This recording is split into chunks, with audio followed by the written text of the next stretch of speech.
The hinge pattern. So the hinge pattern is the second pattern of the hips. So the first one that we covered is the squat. The second pattern for the hips is the hinge. So we can hinge in two places. We can hinge at our hips and we can hinge at the knee. I mean, there's a lot. You can hinge at your ankle too, but let's just talk about the hinge at the knee, or we can hinge at their hips. That's the power of the hamstring. Hinge at the knee, hinge at the hips. It's all driven by the hamstring.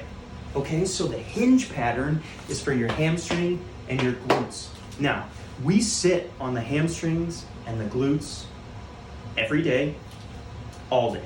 So follow me here. They're not working too well. Before you would go and do 100 squats, I would say focus all of your time on the hinge pattern. Okay, so I'm gonna teach you the hinge pattern here just with body weight. So we're gonna go 2 exercises with body weight, the hinge pattern. So we'll hinge at the hips first. You're gonna start with your toes. They're gonna be close together, your big toes. We're gonna put them close together, okay? My ankles slightly pressing out. My knees have a slight bend in them, but really they're stiff with a slight bend. Okay, so I'm gonna keep the legs straight with a slight bend the entire time. If you don't have the slight bend in your knee, the hamstring can't engage. So if I'm totally locked out, you're relying on the joint to assist in your hinge, and we don't want to do that. So it's a slight bend in the knee. And once you slightly bend your knee, it stays slightly bent, but stays locked. So now my hips are gonna be the only thing that goes backwards. Okay, so the hip hinge, the knees stay soft bend, but straight as the hips go back to the wall behind you. Your head is gonna pull back. So imagine this spot where my thumb is at is like a ponytail, and it's pulling me back. My chin is staying down. If your chin reaches at the bottom, that's a sign you've been sitting at your computer for too long and you're too comfortable here. So we need to bring the chin down and back, the head back, the hips back, the head stays looking down at the ground. Your hands, we're just gonna bring them, slide them down your knees and stop where your wrist, bring my feet closer together, where your wrist is right at your kneecap, okay? That's the hinge. So take your hands, place them on your thigh. We're gonna press in. Your big toes down, your other toes are lifted and pulling out to the side. Hands slide down the thigh, pushing your hips back, back, back, back, back, back, back, back, back, back, back, back, back. And we stop here, and then we stand up. When I stand up, I'm not gonna go stand up like this. And that's the first thing that we do when we put weight in our hands. So place your hands here and don't put any weight in there. When you push your hips through, pull your hands back. That tells you how to brace your core. So when my hips pull through, my hands press back, my hips don't pull through anymore. We stop right here. It's like, oh God, can't go any further. So now this is the part of the hinge. Now it's a body weight hinge where you're making it pretty difficult. So I'm gonna press down, push my hips back, stay locked in. Slide up, keeping everything pressed, press. Slide everything back.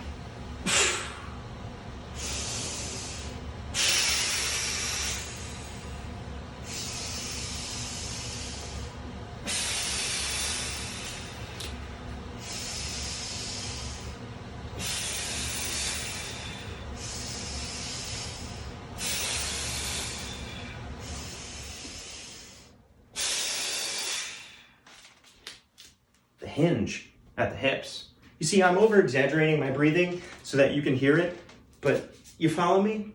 Breathe in through your nose and exhale out of your mouth. We're hinging at the hips with the hamstring. Now the second one here, we're gonna lay down on the floor. This is called the glute bridge, but for this variation, we're gonna do a marching glute bridge, okay? So my elbows drive down into the floor.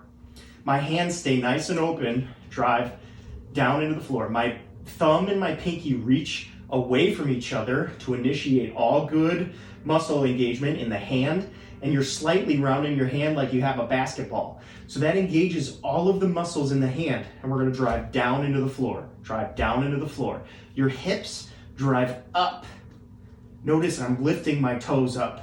My feet are up, my heels are driving down, okay? From here, I'm just gonna take my right foot and lift it up into the air at a 90-degree angle and pause. With my heel right next to my kneecap, and I'm driving this knee back to the wall behind me.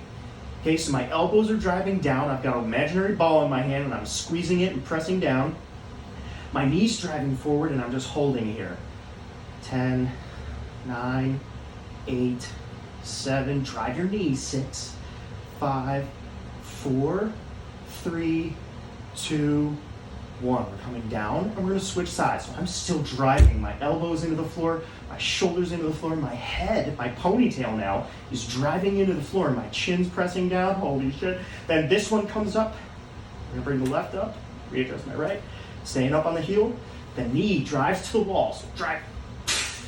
The heel stays at the kneecap and drive, drive, drive, drive everything down into the floor. Elbows, squeeze the imaginary ball, you're flaring your toes, pulling them back up to the ceiling, driving your head into the floor, driving your shoulders into the floor. Hold, 10, 9, 8, 7, 6, 5, 4, 3, 2, and done.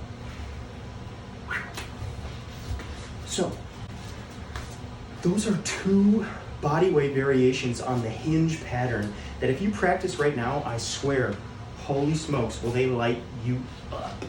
And that's just using your body weight. So now if we add weight into this scenario, you can train the pattern of the hamstrings to hinge. But just without weight, your body first needs to understand the pattern of hinging is like this. Not like this, not like this, like this, and this. Okay? If you have any questions, please put them in the comments below. The hinge pattern is the most important pattern because we sit on our butt and our hamstrings every damn day. We sleep on them, we sit on them. They're not used often, they're not used well. In sports, hamstring injuries are very, very popular. Why? Because we sit so damn much and we're on our phones and our shoulders collapse and then our hips suffer and our hamstrings or our knees are usually what falters from that. So, questions or comments, please put them in that section below. If you liked this, give it a thumbs up. If you didn't like it, give it a thumbs down and you tell me why you didn't like it and then tell me why you did like it. Tell me why you did. Or a thumbs down. Or thumbs up. And you got a subscription button and a little bell notifier. If you would like some more, there will be more coming. So, today's pattern was the hinge, and I hope you enjoyed. Have a great day.